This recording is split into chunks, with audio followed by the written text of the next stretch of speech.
The last section in chapter 24 is going to be about changes in chromosome structure.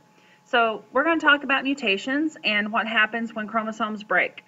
Chromosomal mutations occur when they break, and environmental agents or viruses can cause those breaks. Ordinarily, though, the break is going to reunite with the same sequence of genes.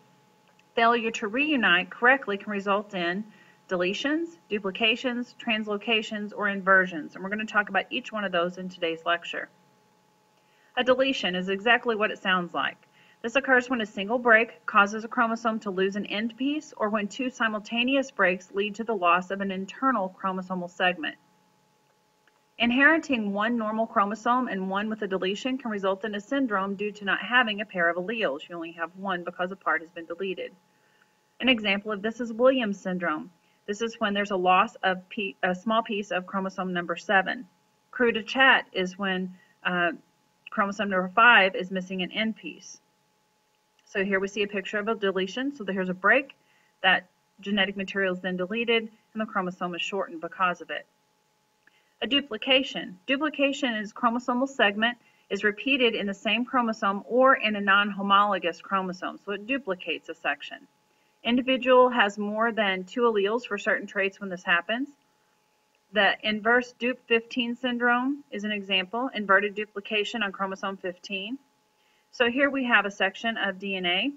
When that gets duplicated and it is inserted, then the chromosome is longer and it has a second section of that same genetic material. The next example is translocation. Translocation is an exchange of chromosomal segments between two non-homologous chromosomes. A person who has both of the involved chromosomes has a normal amount of genetic material and is healthy, unless the chromosome exchange breaks an allele into two separate pieces. The person who inherits only one of the translocated chromosomes will have only one copy of certain alleles and 3 copies of other certain alleles.